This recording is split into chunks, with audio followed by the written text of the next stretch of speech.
日本時間7月22日、ロサンゼルスドジャースが敵地でのフィリーズ戦に2対1で競り勝ち、全米のファンを熱狂させました。試合は80分間の雨天中断という悪条件の中、ルーキーのロブレソフスキー投手が89球の熱投を見せ、マックス・マンシー選手が球団歴代2位タイとなる通算228本目の今季19号ツーラン本塁打を放ち、見事な勝利を飾りました。しかし全米メディアが最も騒然としたのは、最終回の土壇場で起きた前代未聞の珍プレーで、現地解説陣からは一体何が起きたんだ、ドジャースの冷静な5264のダブルプレーは見事すぎると驚きの声が上がっています。ここからはその様子を字幕付きでご紹介します。Supposed to say, but I didn't know that one did it, and so it's really cool. Anytime I always say, anytime you're on any type of leaderboard when it comes to this organization, you've done something right, and so for me that means a lot. You're not a big first pitch swing guy. Why? What did you see in that one against Wheeler for the home run?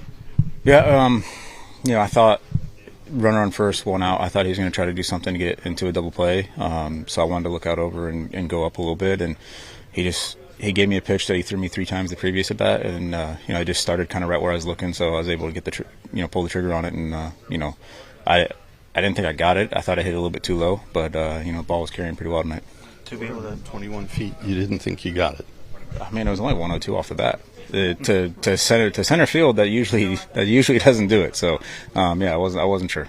Being able to get the key hit and make the key play there at the end. How special was that for you to be able to contribute both offensively and, of course, get the big play defensively as well? Yeah, the defensive play to me means more than the homer. Obviously, I know the homer gives us the lead, but for me, just the work I've been putting in on defense. Anytime I can make an impact on defense, those are always way more important to me. I want to keep growing over there and keep getting better, and tonight was a good opportunity for it. Take 9 innings in the rain over another doubleheader? Any day. 2 doubleheaders in a week, that's a little too much. Guys are still feeling it from Sunday, but it's nature. You can't control it. You can't combat it. You just have to deal with it. So here we were. How do you try not to? I don't know how to word this, but do you get games like this in the middle of a season? How helpful, how essential, how important, how key, or you just try to not think too much of it like that? No, we just take it one day at a time. That's how we've done it all year. That's how we're going to keep doing it, and you focus on the game at hand and you just move forward. I apologize. I know you've already answered this, but can you just describe what you were reading for that double play to end the game? Yeah, I'm in to protect the bunt, and the kind of the dribbler to the left side, and everyone else. The theory was, we'll give up 1, but we're not going to give up 2. And he happened to get it over to me, and I was able to read Crawford off the bat, seeing that he didn't go right away, and so that made it easy for me to just secure it and get him into the. Because you do the little things right. When you look at that double play with how this game ended, how do you just kind of describe a play in a moment like that in the game? Well, yeah. I mean, I think that play in itself was obviously a huge play, ended the game. It's just fundamentals. Max did a great job securing the baseball, understood that the tying run was going home, and secured it, ran him hard back, and to be quite frank, Dalton should have run the player back, Crawford all the way back, but he didn't. But fortunately, JT made an uncharacteristic base running mistake, and fortunately Mookie threw it dark to second base, and yeah, big adrenaline, big win. Saved some pitches from Tanner, and really fun ball game to be a part of. And also, it was the pitching to see just it go from Robleski to Evan Phillips to then end with Tanner Scott, just to see what they were able to do on the mound. What stood out to you about their performances? Well, I think that the conditions weren't great tonight, and you saw 2 all-star pitchers going toe-to-toe, and Justin didn't give anything away, and it was fun to watch him compete and go after a really good lineup. And so that was fun to watch, and there's some conditions, and neither starter let that affect them. The mound was kind of funky tonight. And then to see Evan bounce back from that homer the other night in New York to do an up-down was huge. And then Tanner to do an up-down himself. So that was one of those games. If you have a chance to beat Zach Wheeler, you got to go for it. Zach, in the pitch, you guys, he was going to get those 2 runs early in the 4th to kind of get yourself the lead, and especially against Zach, how key was that at that moment?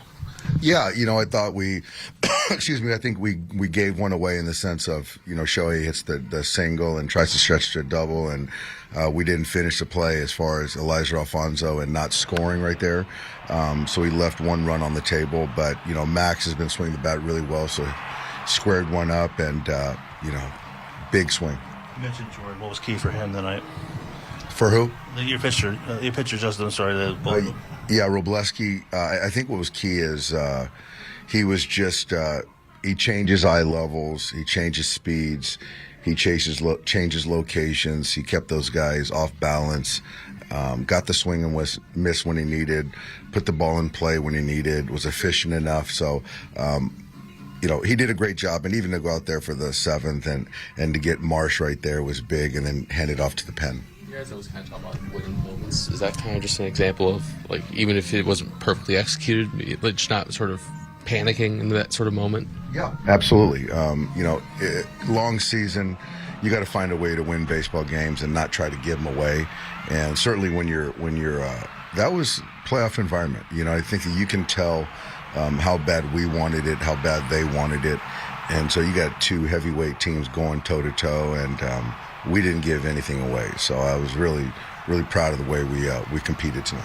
Yeah, we talked before the game about maybe taking care of Robleski a little bit more today. 89 pitches, I think, was it.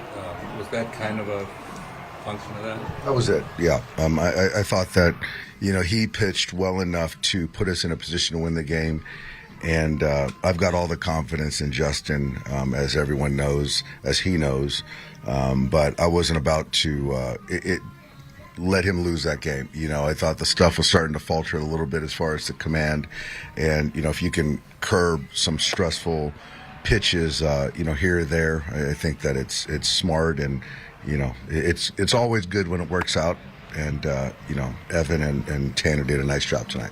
Last 3 starts, he struck out a bunch of guys. If he can continue missing bats like that, what does that kind of mean for him and, kind of where he fits? Well, he's an all-star. He earned it. He's a winning baseball player. When he pitches, we win. Everything lines up, and he's continuing to get better.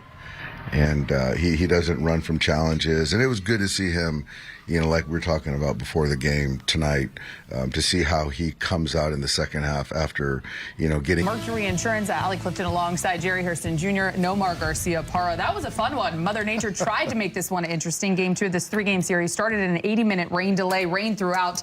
We're going to get to all the fun of this one. A great pitching matchup did not disappoint, obviously. Max Muncy with his 19 homer on the year that ultimately ended up being enough to seal the deal. But let's take a look at that final possession. An exciting one. The chaos for the Phillies, but the execution for the Dodgers. Yeah, that's the best way to describe it. It was chaos. Chaos on the base pass, but the Dodgers were very calm. Max Muncy ran down Crawford, gave it to our catcher, to Mookie Betts, applying the tag. We're going to take a look at it right here. Got second and third, 1 out. And really, the advantage is Phillies. Great pitch in on the hands. Max Muncy squares his feet and now charges Crawford, gives it up to Dalton Rushing. Great job of Mookie Betts applying the tag, and then from his heels throws a perfect strike to Tommy Edman. Nomar, I'll let you do the math on the play. Yeah. 5, 2. Yeah, 5. You got 5. 5 run. So I actually wrote running down to 2 run to 6 tag to 4 double play. 5. Take us through that again. It's usually the way you write it up. You usually practice this. There are times when you're before the game, you're going, listen, we're going to work on the 5-2-6-4 double play. Yes. And that's exactly what they did right there. You work on it. This isn't by accident. These guys know what they're doing. I know JT Realmuto, who's a great player, veteran guy. I know he's kicking himself because the rule of thumb, if the guy, you're going on contact, which Crawford was going on contact, then he's hung up. Now it's Crawford's job to stay in the run line as long as possible. Realmuto gets to third base, you stay there, no matter what. And if Crawford makes it back to third, you pray that they tag Realmuto first, and then Crawford gets to keep third base. For whatever reason, he just broke I don't know why second base. You stay at third. The job of Crawford was to stay in the rundown. Not only not for Realmuto. Realmuto gets there in third. He's in scoring position. But trying to get the guy who hit the ball into scoring position. You try to get the rundown as long as you can so you can get the other guy back into scoring position. And there they are again with second and third with 2 outs with another chance. But thank you. Don't ask why. You just say thank you when he went back, and they were able to get the double play. So that was strange because definitely Crawford was out. So Realmuto like, it's out. Like, there's nothing. Even him going back, he's not going to be safe. So, yeah, that was a bit strange. But we talk about the little things. The Dodgers do the little things well, whether it's running the bases, defensively. There's no panic. There, no panic for Max Muncy, no panic for Dalton Rushing, obviously no panic for Mookie Betts. We saw this last year with the Phillies kind of run themselves out of a game, and that was a huge momentum shift, not only in that game to win the game, but to win the series for the Dodgers. So you got to be able to do the little things. Dodgers do a great job of the little things. Yeah, but, you know, earlier the Dodgers also had a mishap with the running, too, where they lost a run there, too, and they got a show. But not late in the game. You know, but not late in the game. No, not in the game. But, you know, but at the same time. But that was something that was just really strange, where you scratch your head. But like I said, they executed as well. Fine play by over there by Mookie Betts, throwing a good throw over across the diamond. I don't know what's more impressive, your math there or the execution by the Dodgers. Can you give us the math one more time? I wasn't talking to you. Can you give us the math? Well, it's definitely a 5-2-6-4 double play. Yeah. No big deal. Let's head back to Philly. Tanner Scott is with Kirsten Watson. Tanner, there was so much that happened with how this game ended. Can you just tell me what you were experiencing with watching the double play, just from your positioning on the mound? I knew Crawford was fast, and Muncy got the ball to Rushing, and then Rushing had to get it to Mookie, and then next thing you know, I see JT going back, and I don't know. Mookie made a hell of a play. When you think about you're obviously coming into the game a situation where you're likely going to need to get the 5 outs. How do you just manage yourself personally in a moment like that? One pitch at a time, just one pitch at a time. I mean, you can't look into the future. I mean, you got to be present. Obviously, this game started out, we knew it was going to be a pitcher's duel. When you have a teammate like Justin Robleski, what is it like watching him go to toe-to-toe with Zach Wheeler? I mean, he was just competing. I mean, he's been great all year. So, I mean, it's just fun to watch. I mean, it was definitely a pitcher's game, and I'm glad we came out on top. From Justin to Evan to you, congratulations on this win tonight, Tanner. Thank you. Thank you. It's his 15th save of the season. Jair, what stood out to you about Tanner Scott tonight? Oh, listen, Tanner Scott's been great all season long. He's asked to go back out there for the 9th inning. He does get some traffic. JT Realmuto has been a great hitter throughout his whole career. Makes a mistake, second and third went out. There is no panic, and he understands the situation. Remember, Max Muncy's in on the plate, in on the grass, Mookie Betts shading, and here we're going to watch his outstanding 8th inning to get Schwarber and then Harper to fly out to end the bottom of the 8th inning. Great job of those guys, doing a good job. Evan, and then obviously Tanner Scott. Now we go to the 9th inning. This pitch right here is everything. Understanding, I'm going to throw it something inside hard, and the only thing he could do is either yank it foul or maybe hit it weakly to the left side where Max Muncy's standing there. Great job, Max Muncy. When you execute pitches, great results happen. That ball was not in for a strike. That was in off the plate. Hunting, weak contact. He got it. It got to Max Muncy. Then Max Muncy and the boys did the rest. Tanner Scott, there was no panic. Understanding, I got to execute pitches, and that's what he's really done all season long. Just love the makeup of Tanner Scott. Once again, shuts the door against a really good Phillies team. Yeah, it's impressive. You get a 5-out save, something you don't see too often. You know, a lot of times you're seeing, like, okay, you don't want them to sit down. You know, we always hear the Dodgers talk about up-downs. Now you're talking about a reliever kind of doing that. And a guy who's been closing for you, a lot of times you say, hey, come in and close the door. But he gets 2 outs, and then sits down, then comes back out for the next inning, and then ends up getting those 3 outs afterwards and getting the save. So really impressive outing by Tanner Scott, something you needed. And listen, this is one of those games where when you have your pitcher doing what he did, what Robleski did today, you know, the bullpen, everybody coming in is going, listen, we got to pick this up for him because that was a tremendous job. The offense is trying to score runs, like, we got to help them out. Yeah, they managed 2 off a very tough pitcher, but they're thinking the same thing. Can we get some insurance runs, just help it? Because you do not want to lose such a tremendous performance by your starter. Speaking of scoring runs, let's change gears here with this 2-run home run in the 4th inning. Max Muncy is now tied with Ron Sy for second all-time in Los Angeles Dodgers history with 228 home runs. They trail Eric Karros, who tops the list with 270 home runs. Steve Garvey and Matt Kemp round out the top 5 with 211 and 203 home runs, respectively. So to the top of the 4th, obviously you're trailing in this one. Max Muncy, his 19th homer on the season. It was yet another 2-run homer, Jair. Max Muncy has been outstanding, really, since he put on the Dodger blue. He's having an exceptional year defensively, offensively as well. This is a cutter that really didn't cut it stays middle of the plate, and Max Muncy is all over. We talked about it on the pregame show. Zach Wheeler is absolute beast. You got to take advantage with runners on base. There wasn't a runner in scoring position, but you know what? When Max Muncy's at the plate, he's also in scoring position. So 2-run bomb, that proved to be enough to win the ball game. Yeah, it's what they needed. You know, last time they faced Zach Wheeler, the Dodgers were able to win. They ended up hitting 4 solo shots off of him. So the long ball was in the Dodgers' favor, and they needed it once again because Zach Wheeler was very stingy, and he has been all season long. And they got enough. And like I said, it's not only Zach Wheeler was good, but Robleski was just a tad better. Let's head back to the booth and check in one final time with the guys calling the game, Joe Davis and Oral Hershiser. Man, what a game that was, and what a finish. It was an amazing finish. Dalton rushing with the little lob there throw. They get the out, and then they get the runner, JT, going back to second. I don't know what he was thinking. He just should have been standing on third, giving the Phillies a chance. Dodgers get the 2-1 win. Robleski was awesome. Muncy again, the hero in a 2-1 win. Muncy's home run ties Ronce for second place. Watch out, EK. Here comes Max. But I'll tell you what, Robleski was amazing. Last 5 starts, 189, and he could have won all the games. The bullpen blew one of them, but he's gotten 4 victories in his last 5 starts. And 11 total this year for a guy who started the season in the bullpen. Dodgers will go for a series win tomorrow night behind Eric Lauer. Today, kind of going up against Wheeler is pretty cool. I think he's a really good pitcher, and yeah, it's super fun to kind of have those matchups. And then it was raining too, so on top of that, just trying to battle the elements, and I don't know, it was fun. Just a little adversity out there, and I had a good time. So yeah, it was fun. When you look at just how you navigated through their lineup, it seemed early they were being very aggressive to you. Did you have to make adjustments to find ways to kind of get back to the results you wanted? Yeah, I think every outing there's adjustments to be made after that first time through, after that, whatever. But yeah, we had to make some adjustments and figure some things out. But it just all comes with reading the game. Just like every other game, we're trying to figure out what they're trying to do, trying to figure out what their plan is, hitter to hitter, and just trying to attack as best we can. And I think Fonzie and I did a really good job of that, and he called a great game back there and did a good job. So it was good. Any particular key for you tonight against the lineup? Man, it's a tough lineup. I mean, they've got really good hitters, really good players, and you just got to make sure you're missing in the right spots if you miss, and I think we did a good job of that today. You mentioned the rain. How'd you keep that from throwing you off? Yeah, I think you just got to view it as another way to.